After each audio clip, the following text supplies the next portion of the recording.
Bapak dan ibu-ibu, ghaflah namanya. Diterjemahkan orang bahasa awak, ghaflah tu lalai, lengah, abai. Hilang daripada pikiran, ingatan tentang sesuatu. Karena kita tidak menjaga, tidak memperhatikan, tidak melawatnya. Sehingganya, tidak takana lupa. Kenapa kita lalai, lengah, abai? Karena kita malaihkan. Tahu malaihkan. Menyepelekan, menganggap enteng, menganggap sepele, menganggap ringan. Di kami namanya malaihkan. Sesuatu kalau kita anggap sepele, kita anggap enteng, kita anggap remeh, maka cenderung kita malaihkan. Itu nama malaihkan. Dalam bahasa ayatnya ghaflah. Jadi kita tidak menjaganya, meliharanya dalam pikiran, sehingganya hilang, luput, tidak terkena. Sesuatu kalau kita selalu pelihara, kita jaga dalam pikiran, maka kita tidak kelalai. Nah, kaji kita kini ke sekitar masalah itu, ghaflah. Kita awali tadi dengan firman Allah Ta'ala surat Qaf. Bunyinya waja'at, dan datanglah setiap diri.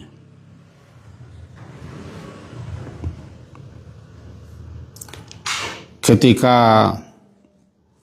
ditiup, dibunyikan sangkakala atau trompet,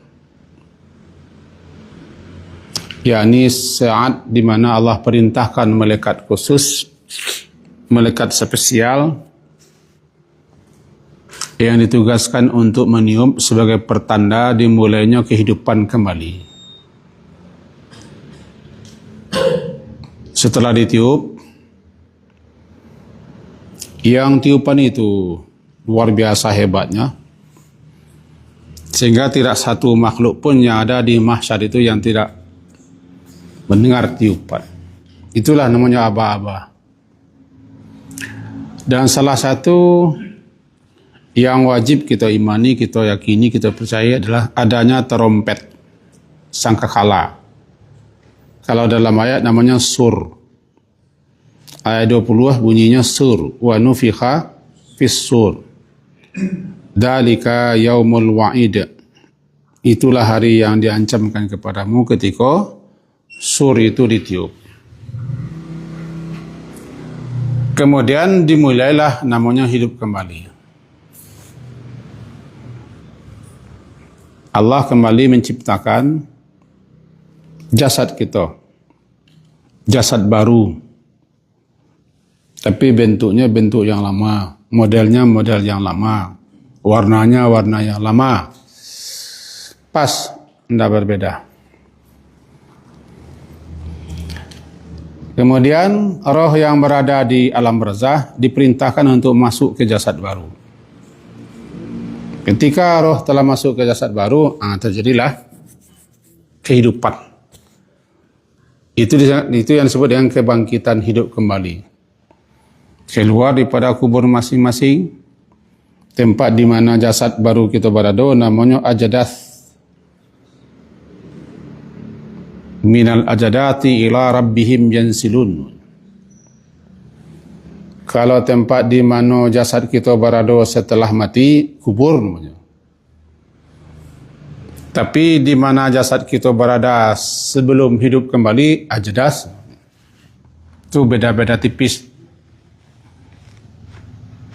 Keluar, yaumaidi yasdurun nasu ashtatan liyarau a'malah.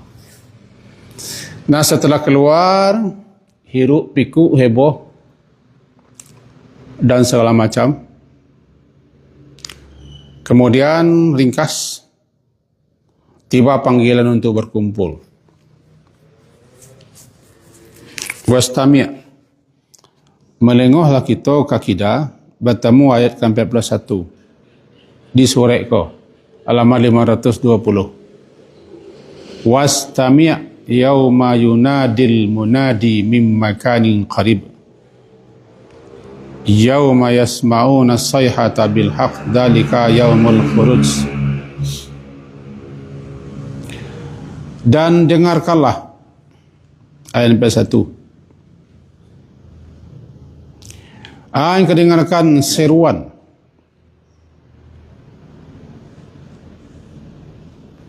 yauma yunadi, ketika yunadi menyeru, al-munadi yang menyeru. Menyeru itu dengan suara keras, suara lantang. Yunadi menyeru, al-munadi yang menyeru. Nidaun seruan. Mim makanin qarib, daripada tempat yang sangat dekat. Dikatakan tempat yang sangat dekat adalah jima saja makhluk manusia, jin dan yang lain-lainnya lah yang kita tidak tahu nanti di mahsyar atau di bumi baru berado, semuanya mendengar seakan sangat dekat. Semuanya sama mendengar, sama-sama keras, tidak ada yang jauh, melainkan pasti dengar sebagaimana yang nakik mendengar. Jadi mim makanin qarib, suara apa itu? Banyak ulama memberikan pemahaman suara untuk perintah, panggilan untuk berkumpul.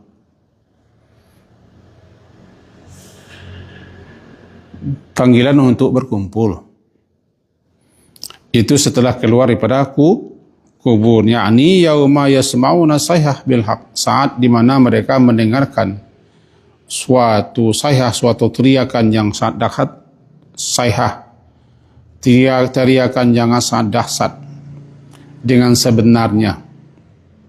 Itulah dia hari khuruj. Khuruj kau keluar dari kubur. Bukan khuruj kan kawan yang berkumpul-kumpul sama pak kita petang. Pergi kepada pertemuan ulama. Atau khuruj namanya. Tapi bukan khuruj itu. Khuruj keluar dari kubur. Ya khurujuna. Ini khuruj. Itulah hari khuruj. Nah, kumpul. Setiap kita, kullu nafsin, balik kita kepada ayat 21. Kullu nafsin, setiap kita, setiap diri, bersama, besertanya setiap diri itu ada penggiring. Berapa banyaknya manusia, maka banyak tu loh, yang menggiring, malaikat. Menggiring kama kita dihalau. Digiring ke tempat perkumpulan. Berkumpul itu namanya hasyrun. Tampaknya mahsyar. Sampai berkumpul mahsyar. Berkumpul hasyrun. Sering kita mengecekkan padang mahsyar. Padang nako kita tambah. Dan kita saja na lapang na enggak laweh bernama padang. Padang rumpui. Padang tibarau. Di kampung kami padang kunyi, padang sibusua. Na lawe-lawe lah. Kalau gurun padang Sahara. Padang Arafah sampai padang mahsyar. Kita lagi nama padang. Jadi padang pun tidak ada dalam Quran. Berkumpul di mahsyar. Digiring oleh penggiring. Saik namanya. Satu penggiring itu malaikat setiap kita. Dan ada syahid. Dan juga penyaksi, malaikat menyaksi. Berarti dua. Yang menggiring, yang menjadi saksi. Mari kita seketik agak ambil jamat tu mengana membayangkan bala suasana itu. Kita batilanjang gage. Tahu batilanjang gage?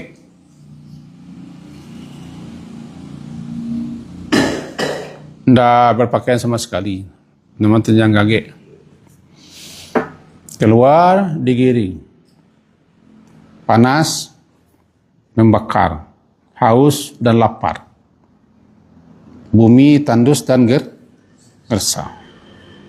Tidak ada bantuan, tidak ada pertolongan. Nah, digiring. Dalam syariat Taha dikecilkan tidak ada suara.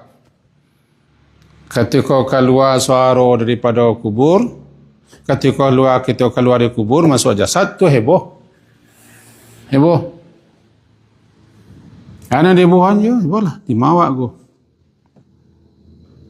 Membantana mimmar qadina. Sianan membangunkan kita dari tempat tidur kita. Heboh lah. Ketika terdengar panggilan, tidak ada suara lain. Bahkan mangkik kepala saya tidak tahu. Yang ada cuma gerak bibir, namanya hams. Gerak-gerak bibir. Tapi tidak ada suara karih. Kalau di dunia, awak kan banyak tanya, kakama aku, mengawak lego. Ketika itu tidak ada tanya. Itu dalam syariat Taha nanti dijalihkan. Tidak kita buka, kini lama ambil. Kalau kini kan disuruh kumpul, oi kumpul. Haru. Kama, manga. Anda jadi itu. Tapi nanti dah akhirat, tidak ada. Suara getaran, penuh ketakutan. Oh, karena kita digiring, ada saksi. Nah, inti kajiwa kan angka 22. Laqad kunta fi ghaflah. Benar-benar sungguh, laqad. Bama ko benar-benar, yudu, lam cik, qad cik. Sama-sama penguat. Maka berarti sungguh sebenar-benar sungguh. Itu benar-benar sungguh. Wayubana, anda berkata-kata, tidak. Laqad kunta adalah engkau dahulu ketika di dunia. Kunta adalah engkau dahulu. Engkaunya siapa? Ya kita lah, setiap diri. Fi ghaflah, dalam kelalaian. Tu. Dalam kelalaian min haza. Ana min hada. Kalau terjemahnya min hada daripada ini. Tapi tafsirannya adalah sungguh engkau wahai manusia, wahai setiap diri, dalam kelalaian an hadal yaum, tentang saat waktu hari ini.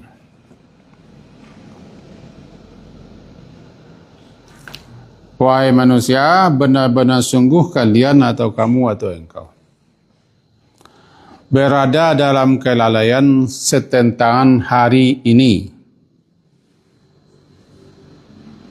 Hari berkumpul ini. Hari saat di mana kamu digiring, dihalau menuju tempat berkumpul, menunggu dan menanti sama sangat lama dan tidak ada naungan. La zilla, tidak ada naungan, illa zilluh, melainkan naungan daripada Allah. Selamat dan beruntunglah orang yang mendapatkan naungan hari itu. Terkenal nanti ada 7 golongan orang yang akan dinaungi, ditambah dengan yang lain-lain. Jadi sungguh engkau hai manusia, dahulu kunta, dahulu ketika di dunia, ketika kini juga, dalam kelalaian tentang hari ini. Kalau kita rangkuh keadaan diri kita masing-masing, apakah kita termasuk orang yang lalai? Mempersiapkan, membekali diri untuk hari itu. Berkemeh-kemeh untuk hari itu.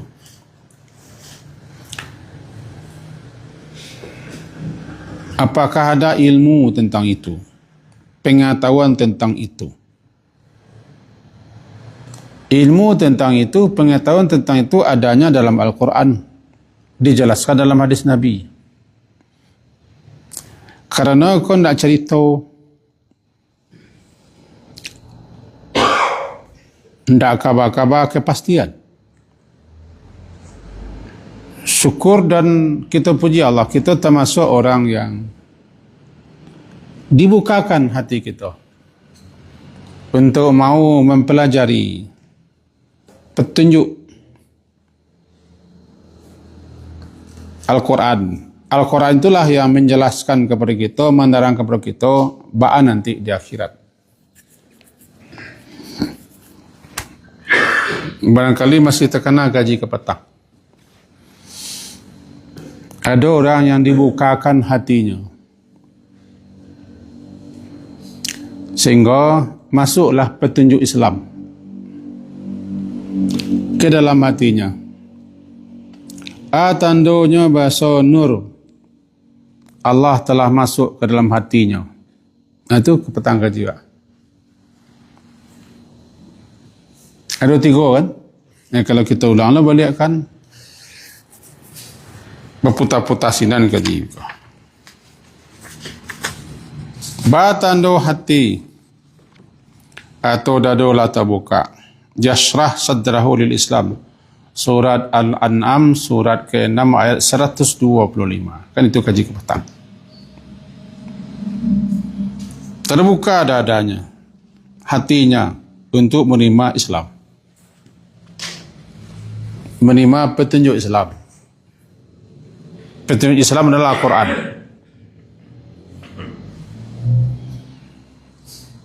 Kata sahabat, apa tandanya Rasulullah?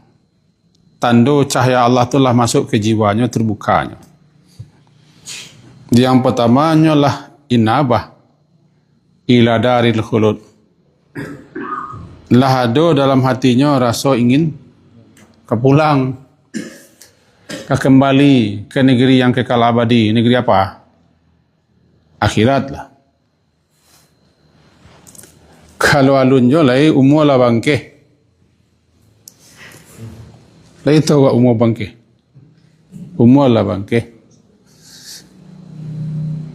Tapi alunjo raso di diri kita, di hati kita, bahasa kita lah kapai lah pulang. Inabah namanya. Al-inabah ila daril khulud. Merasa akan kembali ke negeri yang kekal abadi, akhirat. Yang pertama. Yang kedua, at-tajafi an daril ghurur.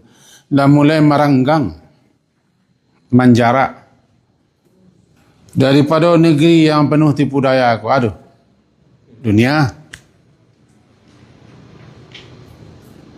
Tapi makin laki dunia kau kawak, makin candu. Cepatlah tobat. Namanya tuo kaladi. Tiba di Kelambia, makin tua, makin berminyak, makin menjadi hijau dunia. Makin ada waktu untuk berkameh, bersiap, berbekal atau mempelajari petunjuk. Sasak sampai mendadonya kalau diajak tun. Dalam surat yang sama, seakan sasak angoknya sampai dadonya tun, nyo mendaki ke langit. Jangan ke langit lah, mendaki nak ketinggian seketik. Pada labu bongkuak, daun nanau dulu santiang, kita isok. Mendaki seketik lah. Nanti, apalagi mendaki ke langit. Gambarannya seperti itu. Sasak angoknya sampai daun. Ketika diajak untuk mendengarkan petunjuk. Apa petunjuk? Al-Quran. Mudah-mudahan kita tidak begitu. Yang ketiga, tandanya al-isti'adad lil mauti qabla liqa'il maut. Bersiap-siap untuk menghadapi kematian sebelum bertemu dengan kematian. Kalau lado nanti gua tu, itu pertanda nur cahaya Allah lah masuk ke dalam dada kita, lah terbukanya, sehingga dia lah terbukanya lapangnya untuk menerima tuntunan petunjuk. Jadi faman yuridillahu ay yahdiyahu yashrah sadrahu lil Islam. Kaji lampau. Nah, jadi kalau kita hubungkan dengan ayat yang barusan kita baca surah Qaf, dulu kan dia di dunia dalam kelalaian. Ana malalayan di dunia aku sambuah. Banyak. Di antaranya nan sesambuah tu benar di antaranya. Yo ada awak nan paling tahu nan banyak. Salah satunya adalah alhaakumut takatsur hatta zurtumul maqabir.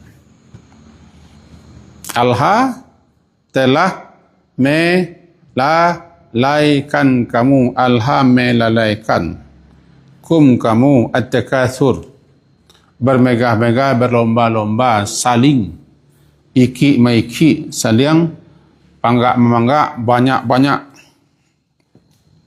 parang banyak, parang panggak, namanya takatsur. Maknanya adalah asygalakum, telah menyibukkan kamu kecintaan kepada dunia. Asygalakum hubbud dunya wa na'imuha, dan segala macam nikmat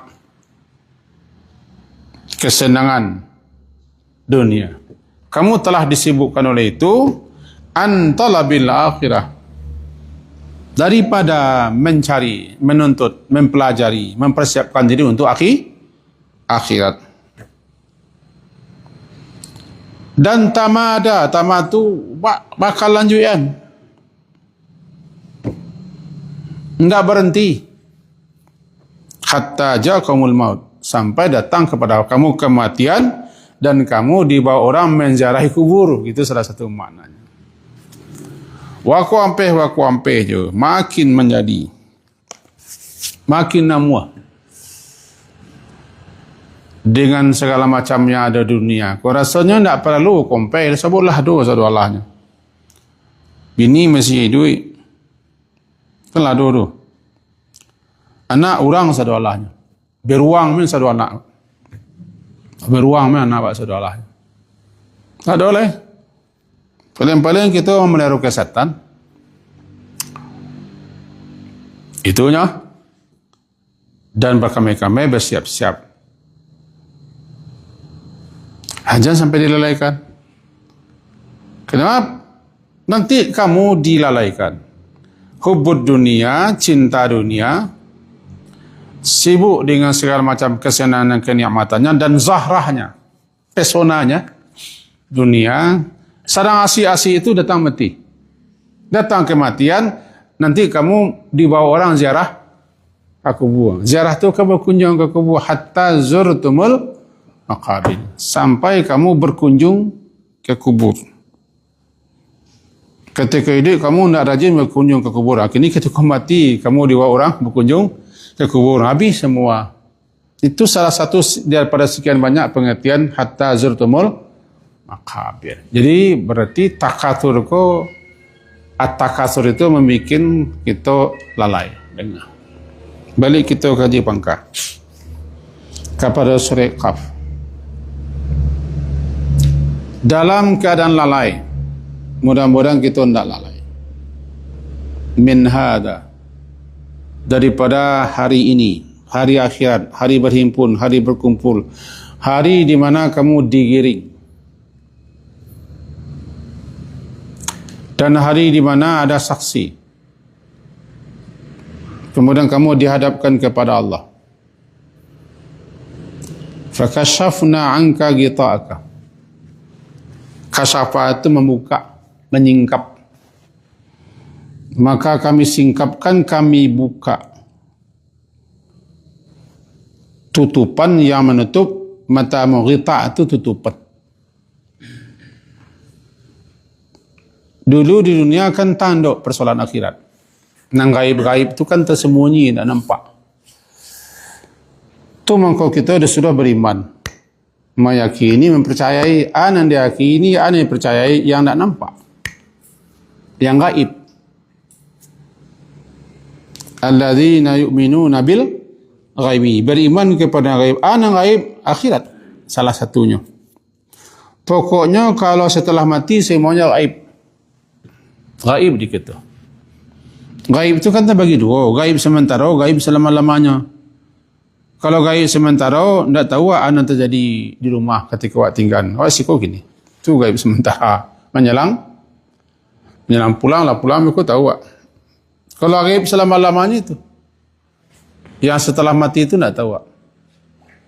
Baru ketika Allah buka segala yang menjadi gaib di kita, nampak di kita. Jadi akhirat cakap itu setelah kita tiba di akhirat, semua yang disampaikan, yang diberitakan kepada kita ketika di dunia oleh Al-Quran kuah, nang gaib-gaib tuah, nanti ketika tiba di akhirat, matamu dibuka tutupannya, seakan-akan tertutup mata waktu selama kau dibuka, sehingga nampak tarang jaleh anan akhirat, anan hisab, anan pembagian kitab, penimbangan amal, terus semuanya nampak tarang jaleh, namanya fabasarukal yauma hadid, tajam penglihatan. Kalau kini kau yang dibutuhkan iman, tapi nanti di akhirat tidak ada lagi yang dibutuhkan iman. Yang ada ketika itu manfaat faedah iman. Itu jangan kita sampai lalai. Kata Nabi sallallahu alaihi wasallam, "Lau ta'lamuna ma a'lamu." Jikalau sekiranya kalian itu mengetahui ma'a'lam, apa yang aku ketahui, la dahiktum, benar-benar dahiktum, sungguh benar-benar kamu itu tertawa qalilan, sedikit, wala bakaitum katsira, dan benar-benar kamu banyak menangis. Bagaimana itu kata Nabi? Kepada beliau dinampakkan apa yang tidak nampak di kita, diperdengarkan apa yang tidak terdengar di kita, disampaikan, diberitahukan kepada Allah apa yang kita tidak tahu. Bahkan apa yang belum terjadi, sebagiannya Allah beritakan kepada Nabi Muhammad. Allah sampaikannya belum terjadi lah. Tapi lah disampaikan, misalnya Dajjal, belum terjadi lah. Contohnya begitu. Jadi andaikan kalian tahulah apa yang aku ketahui, kalian tidak akan banyak tertawa, banyak menangis. Karena betapa kalian begitu lengah, abai, lalai. Dan kalian tidak tahu apa akibat kelalaian kalian.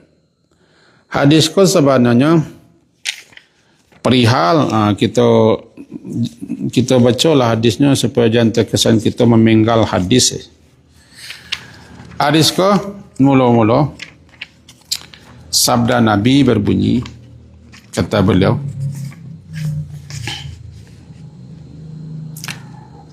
ini ara ma la tarawna.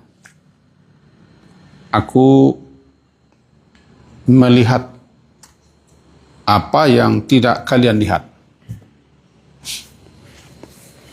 Wa asma'u ma la tasma'un. Aku mendengar apa yang kalian tidak dengar. Seperti contoh, kepada beliau diperlihatkan yang kata jadi setelah kematian. Juga ketika beliau Isra Mi'raj, beliau diperlihatkan segala sesuatunya. Linuriyahu min ayatina. Aku mendengar apa yang kalian tidak dengar. Salah satu yang boleh dengar azab kubur. Itu dengar. Dan beliau juga pernah mendengarkan apa yang terjadi di langit. Kadang-kadang diperdengarkan kepada sahabat seperti badabu atau keruntuhan langit. Ketika itu Rasulullah beritahu kepada sahabat, itu batu belerang yang digulirkan daripada tepi Jahannam 70 tahun yang lampau baru sampai kini ke dasarnya. Sudah dengar di sahabat. Nah, kata beliau, aku melihat apa yang tak kalian lihat, aku mendengar apa yang kalian dengar. At-tatis sama. At-tatis sama wa haqqun laha an ta'itta. Langit merintih. Seperti merintihnya sesuatu karena saking beratnya. Merintih dan berbunyi langit, menjerit langit. Dan patut langit itu untuk merintih, kata beliau. Kenapa? Karena tidaklah di langit itu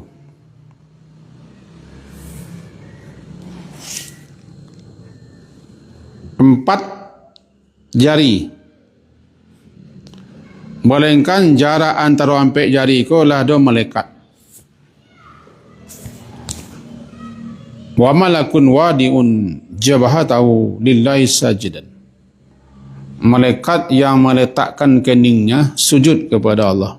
Satu empat jari kah?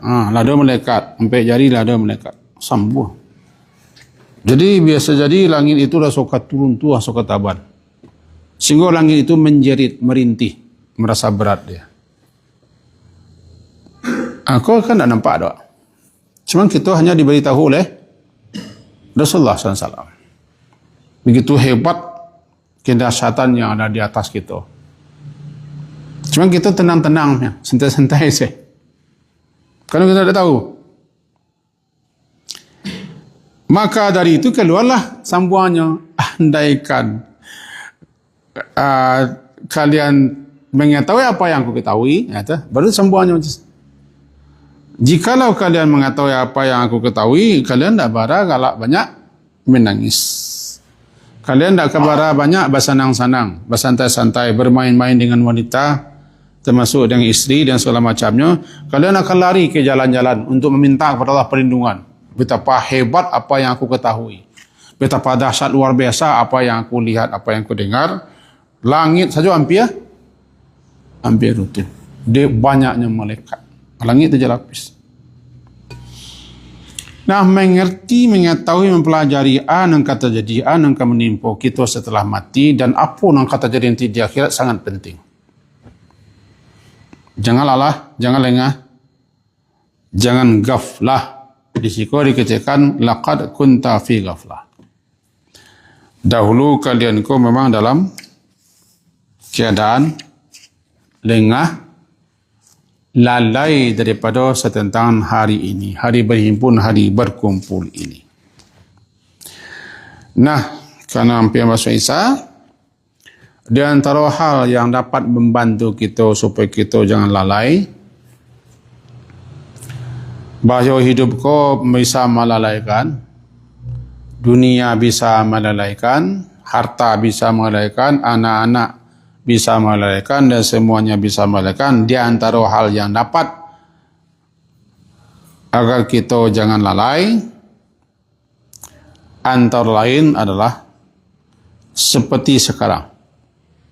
Datangilah majlis ta'lim yang akan mengingatkan kita tentang hal-hal yang akan terjadi di setelah kematian, tapenya di akhirat. Satu, penting sekali kita mendatangi ta'lim, penting. Disebutkan oleh Ibnu Qayyim Al-Jauziyah rahimahullah dalam kitab beliau Al-Wabilus Sayyib, halaman 95, kata beliau, ala qadri ghaflatil abdi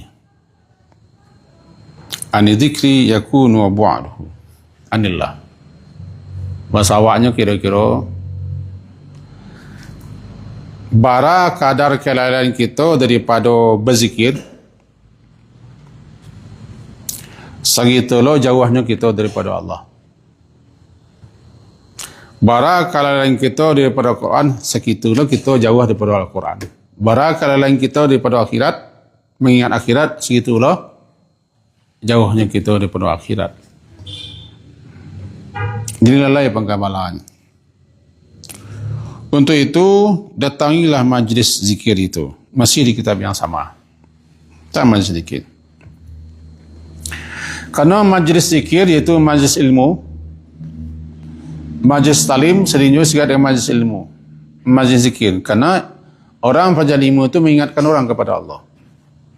Bahkan sebagian ulama menyatakan majlis zikir adalah majlis ilmu. Yang di situ dijelaskan, diterangkan ilmu syariat. Jadi inna majalis zikri majalisul malaika. Sesungguhnya majlis zikir iaitu majlis talim adalah majlisnya malaikat. Karena malaikat juga hadir. Dan majalis ya, majalis gawi, majlis lagwi, majlis laga dan majlis ghaflah. Laga aku bubi ndak pedah. Kalau ghaflah lalai-lalai itu majlis syaitan. Syaitan suka di majlis seperti itu. Habis digalak mengari. Habis dibagarah-garah miang. Kalau bagarah boleh, galak boleh. Kalau nak kasih mewah. Membunuh kepanjang sih. Nak jadi sedekah. Kalau senyum itu sedekah. Wajah yang cerah sedekah. Membuat hati orang senang sedekah. Tapi membunuh kepanjang sih. Dia tidak ada laga-laganya. Nanti setan masuk atau salah paham. Jadi majlis sampai kita bertamu-tamu, kita bersuah-suah. Di situ habis digalak, habis disendagurau. Apalagi berbuat hal yang sia-sia. Itu adalah majalis syayatin, majlis yang disenangi oleh setan-setan. Kalau majlis taklim disenangi oleh malaikat, dihadiri oleh malaikat. Untuk itu pilihlah. Nama yang ketujuh, apakah majlis yang dihadiri oleh malaikat atau majlis yang disenangi oleh syaitan-syaitan. Majlis yang mengingatkan kita atau majlis yang melelehkan kita, itu up to you saja. Terserah. Pilihannya ada di kita. Makin kita lalai, ya makin habislah kita. Makin sengsara, makin celaka. Yang kedua malah adalah di samping kita menghadiri majlis-majlis itu, jangan lupa sering-sering ziarah kubur. Diulang balik, sering-sering ziarah kubur diperintah mah. Fazuruha. Dahulu aku larang kalian ziarah kubur, kata Nabi kepada sahabat dan kepada kita. Karena masa dahulu kalian masih dakik dengan masa jahiliyah. Dicamehkan oleh Rasulullah, jangan-jangan mereka masih tabauk kebiasaan di zaman jahiliyah ketika ziarah kubur. Jadi kalian dulu aku larang. Setelah mantap, setelah kokoh, setelah kuat, setelah berilmu para sahabat, rasanya tidak akan mungkin lagi mengerajuan lama-lama ketika menziarah kubur. Maka kata Rasulullah selanjutnya, ya sekarang zuruha. Zurul kubura, ziarahilah oleh kalian kubur. Fa innaha tuzakkirukumul akhirah. Ziarah kubur itu mengingatkan kalian kepada akhirat. Hadis riwayat Ibnu Majah. Nomor 1569. Ziarah kubur itu mengingatkan kalian kepada akhirat. Nah, itu. Tujuan utama menziarah kubur satu, untuk mengingatkan kita kepada kita akan mati loh. Sebentar lagi kita akan masuk. Sehingga ketika kita sampai di perkuburan, doanya kan itu. Assalamualaikum ahlad diyar minal mu'minin wal muslimin. Assalamualaikum untuk kamu semua hai penghuni perkampungan orang-orang mati daripada kalangan orang mukmin dan muslimin. Inna insyaallah lahikun. InsyaAllah sabantalai kami menyusul kalian. Mengenang kita ke mati tu. Babaca kare-kare tapi jangan rakyat. Ketika kita masuk komplek kuburan dibaca itu. Nanti roh-roh yang diizinkan kembali ke situ, nyo kenal sianan ziarah. Nyo jawab. Cuma nak terangah doa. Kalau terangah doa, lari doa beku. Waalaikumsalam, wa kabar kalian. Alah. Peta-peta langkah awak. Aku butuh keimanan. InsyaAllah kami akan menyusul kalian. Kalian perintis pendahulu kami. Itu doa, salah satu dan teras kami. Kan mengenang kita akan mati kan? Mengenang kita akan mati. Yang kedua, mengenang kita ke akhirat. Sabuk kubur itu adalah tempat persinggahan pertama dalam perjalanan kita menuju akhirat sana. Siapa yang selamat dikubur, maka hal-hal berikutnya lebih enteng, lebih mudah. Tapi siapa yang tidak selamat dikubur, celakalah dia. Hal-hal yang berikutnya asyad, lebih parah lah. Itu lebih parah lah. Dan ziarah kubur dapat meruntuhkan keangkuhan dan kesombongan. Orang kalau acak ziarah kubur beliau-beliau sinantu tetap kuat. Lalu lingkuan pehan goyo. Banyak piti. Bagurang-urang pitinya. Sekian ratus triliun pitinya kabarnya. Ini tahu orangnya kan? Badalah sakit-sakit, mau dia bawa lah sakit-sakit. Cubalah tua kemudian. Lah goyah-goyah. Lah bunyi-bunyi. Lah angin-angin. Lah dingin-dingin. Lah paniang-paniang. Dari duduk ke tagak ke duduk, kalau itu Allah akbar saja tu. Allah akbar. Astagfirullah. Astagfirullah. Kalau mentulah tanda tua. Jangan lupa tanda tua. Kalau lu mentulah, lu naruh tanda tua. Aku nanya ratu obat terliun banyak. Enggak aja. Jadi dengan ziarah kubur tetap kuat itu guna ziarah kubur meruntuhkan kesombongan, menghilangkan ketamaan keserakan. Nang sampai baru dapat menuakan orang nalah meninggal. Tapi ke kubur bukan pai berdoa. Aku salah. Ke kubur bukan pai berdoa, jauh mana berdoa tu. Di siku bisa berdoa, di mana bisa berdoa, jauh amek. Ke kubur adalah ziarah kubur, perintah mengenang kita ke mati, ke akhirat dan seterusnya, melembutkan hati bisa aja. Dan ke kubur itu tujuannya salah satunya. Di kubur kita bisa berdoa untuk orang itu. Cuman niat ke kubur bukan pai berdoa. Aman tuh. Pas kan?